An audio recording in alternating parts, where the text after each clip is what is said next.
Assalamu alaikum, dear viewers. I am Kamrul Hassan. Welcome everyone to my new channel, BD English Tutorial, an easy method of English learning. Dear viewers, today I'll discuss one of the most important and basic topics of English grammar, that is basic sentence pattern. So before going to the discussion, if you are new in my channel, please subscribe my channel and press the bell icon. If you already subscribed, then thank you so much. প্রিয় দর্শক, আমরা ইতিপূর্বে sentence and it's classification নিয়ে কথা বলেছি। So আজকে আমরা কথা বলবো basic sentence pattern according to the assertive sentence. Because আমরা জানি 5 রকম সেন্টেন্সের প্যাটার্ন কিন্তু ডিফারেন্ট, একটি থেকে অন্যটি আলাদা, 5 রকম। সো আমরা যখন according to the assertive sentence এই প্যাটার্নটা ক্লিয়ার হয়ে যাব, আলটিমেটলি অন্যগুলো ক্যাচ করা আমাদের জন্য অনেক ইজি হয়ে যাবে। So let's come to the lesson. আমরা এখানে একটি স্ট্রাকচার লিখেছি। এই স্ট্রাকচার অনুযায়ী আমরা এখানে এই প্যাটার্নগুলো, এই সেন্টেন্স স্ট্রাকচারগুলো আমরা আলোচনা করব। ঠিক আছে, আমরা যেটা লিখেছি subject plus verb plus object oblique complement plus extension. আমরা আগে ইন্ডিভিজুয়ালি এগুলোর সাথে একটু পরিচিত হয়ে নিই। First of all subject. আমরা সবাই জানি সাবজেক্ট বলতে কি বোঝায়। সাবজেক্ট মানে কর্তা। সাবজেক্ট মানে কর্তা, অর্থাৎ বাক্যে যার সম্পর্কে কিছু বলা হয়, যার সম্পর্কে কোনো তথ্য দেওয়া হয়, কিংবা যার উপর ডিপেন্ড করে ভার্বের রূপের পরিবর্তন হয়, তাকে কিন্তু সাবজেক্ট বলে। ক্লিয়ার? দেন ভার্ব। ভার্ব বলতে আমরা কি বুঝি? ভার্ব মানে ক্রিয়া। এই ক্রিয়া কাকে বলে? আমরা সাধারণ সেন্সে কিংবা আমাদের বইপত্রে যেটা পেয়ে থাকি, যা দ্বারা কোনো কাজ করা বোঝে তাকে ভার্ব বলে, রাইট? কিন্তু ভার্ব সবসময় শুধু কাজই করা বোঝায় না। ভার্ব মাঝে মাঝে কোনো কিছু হওয়াও বোঝায়, কোনো কিছু থাকাও বোঝায়। ওকে, যেমন আমার একটি গাড়ি আছে, আই হ্যাভ এ কার। তার একটি গাড়ি আছে, হি হ্যাজ এ কার। এখানে থাকা বোঝাচ্ছে। ঠিক আছে? বা কারো কোনো, কেউ কোথাও অবস্থান করছে, যেমন he is in the hospital, সে এখন হসপিটালে। এখানে অবস্থান করা বোঝাচ্ছে ভার্ব দ্বারা। Then object oblique complement. এখানে আমাদের যত কোশ্চেন এন্ড কনফিউশন, স্যার কখন অবজেক্ট হবে আর কখন কমপ্লিমেন্ট হবে। সো এটা নিয়ে আমাদের প্রিভিয়াস একটা লেকচার রয়েছে, যারা এখনো দেখেননি অবশ্যই দেখে নেবেন। আর যারা দেখতে পারেন না, আমি ডেসক্রিপশন বক্সে ইয়েটা দিয়ে দিব, লিঙ্কটা দিয়ে দিব, অবশ্যই দেখে নেবেন। তাহলে অবজেক্ট মানে কর্ম। এই কর্ম কাকে বলে? আমরা জানি ভার্বকে যখন কি বা কাকে দ্বারা প্রশ্ন করা হয়, তখন যে আনসারটা আমরা পাবো সেটাই অবজেক্ট বা কর্ম। দেন কমপ্লিমেন্ট কি? তাহলে কমপ্লিমেন্ট মানে পরিপূরক। পরিপূরক। ঠিক আছে, তাহলে এই পরিপূরক বলতে আমরা কি বুঝি? যখন এই সাবজেক্ট এবং অবজেক্ট যখন একই ব্যক্তিকে কিংবা একই বস্তুকে নির্দেশ করবে, অর্থাৎ সাবজেক্ট এবং অবজেক্ট যখন একে অন্যের পরিপূরক হয়ে যাবে, তখন তাকে আমরা বলবো কমপ্লিমেন্ট। নো প্রবলেম, আমরা যখন এখানে আসবো আরো ক্লিয়ার হয়ে যাব, টেনশন নেই আমাদের। Then extension.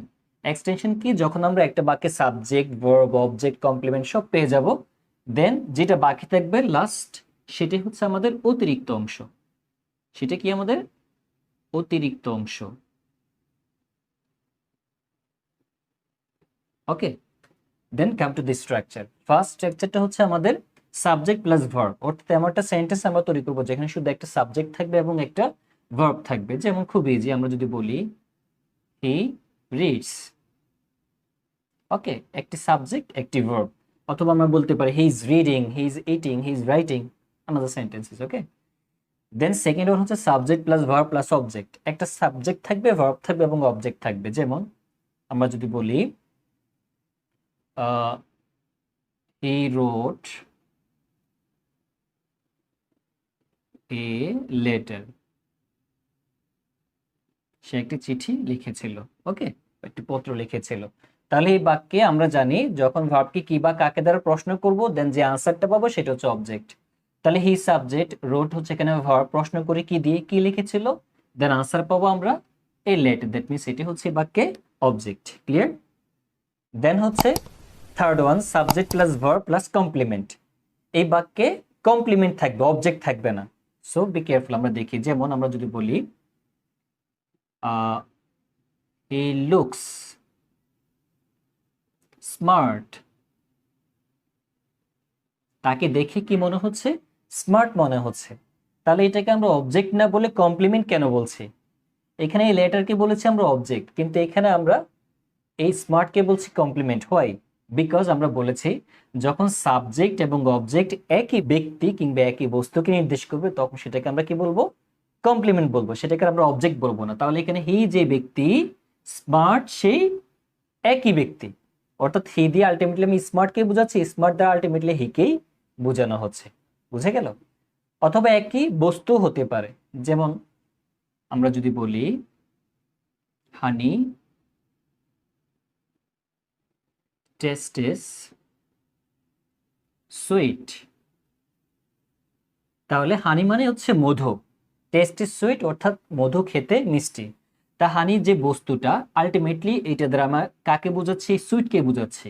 আর সুইট বলতে আলটিমেটলি আমি হানিকেই নির্দেশ করছি। সো একই বস্তুকে নির্দেশ করছে। তাহলে এখানে আমরা সুইটকে অবজেক্ট না বলে কি বলবো, কমপ্লিমেন্ট বলবো। অথবা আমরা বলতে পারি শি ইজ বিউটিফুল, সেটা বললে কি হবে, সে যে ব্যক্তি বিউটিফুল সেই একই ব্যক্তি। বুঝে গেল? আশা করি সবার কাছে বিষয়টা ক্লিয়ার এখন। তারপরও যাদের আরো কনফিউশন থাকবে বা আরো মোর ডিটেলস যারা জানতে চায় অবজেক্ট এবং কমপ্লিমেন্ট সম্পর্কে, অবশ্যই আমি লিংক দিয়ে দেবো, ডেসক্রিপশন বক্সে লিংকটা থাকবে, সবাই দেখে নেবেন। দেন ফোর্থ ওয়ান হচ্ছে subject plus verb plus object plus extension. এই বাক্যে আমাদের অবজেক্ট এক্সটেনশনও থাকবে। যেমন আমরা কি বলতে পারি,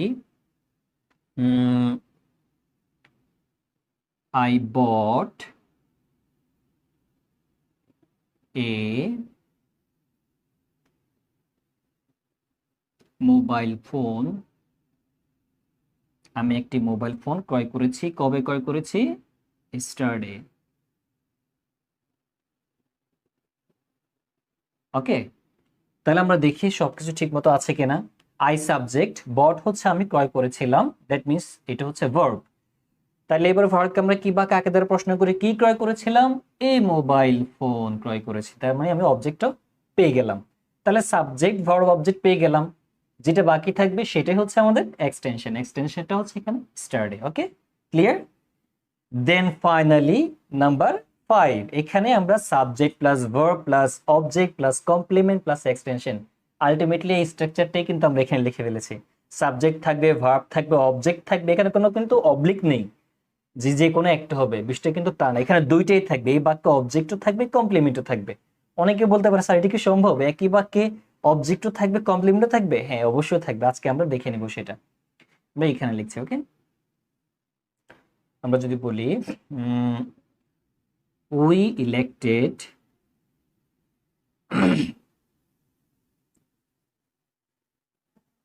আমরা নির্বাচন করেছি কাকে, রহিম, রহিমকে ক্যাপ্টেন, ক্যাপ্টেন নির্বাচন করেছি ইন আওয়ার ক্লাস।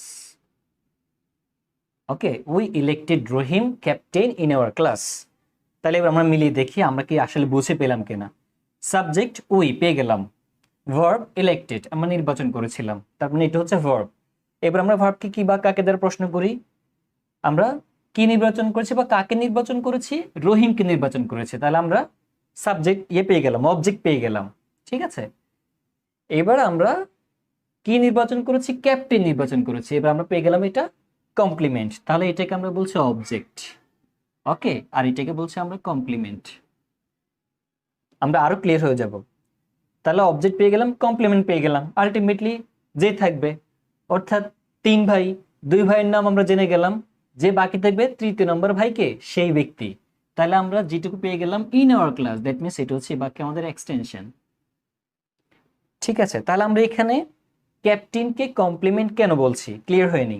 এখানে কিন্তু আমরা এই বাক্যে কমপ্লিমেন্ট বলেছিলাম হি লুকস স্মার্ট। ঠিক আছে, সাবজেক্ট কমপ্লিমেন্ট, এটা হচ্ছে সাবজেক্টের কমপ্লিমেন্ট। এখানে কিন্তু এটা সাবজেক্টের কমপ্লিমেন্ট না, বি কেয়ারফুল। এটা হচ্ছে আমাদের অবজেক্ট কমপ্লিমেন্ট। অর্থাৎ সবসময় যে সাবজেক্ট কমপ্লিমেন্ট হবে তা না, মাঝে মাঝে অবজেক্ট কমপ্লিমেন্টও হয়ে থাকে। যেমন এখানে রহিম হচ্ছে এখানে অবজেক্ট, তার মানে কি রহিম মানে ক্যাপ্টেন, ক্যাপ্টেন মানেই রহিম। রহিম বলতে আমি যে ব্যক্তিকে বোঝাচ্ছি, আলটিমেটলি তাকে তো ক্যাপ্টেন নির্বাচন করেছি। তাহলে ক্যাপ্টেন যে ব্যক্তি, রহিম সেই একই ব্যক্তি। এটা হচ্ছে আমাদের অবজেক্টের কমপ্লিমেন্ট।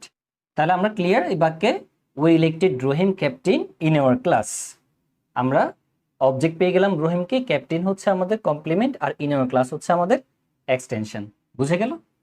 সো আশা করি এখন আমাদের according to the assertive sentence basic sentence প্যাটার্নের যে স্ট্রাকচারগুলো এগুলো সবার কাছে ক্লিয়ার, কার কোনো সমস্যা থাকার কথা নয়।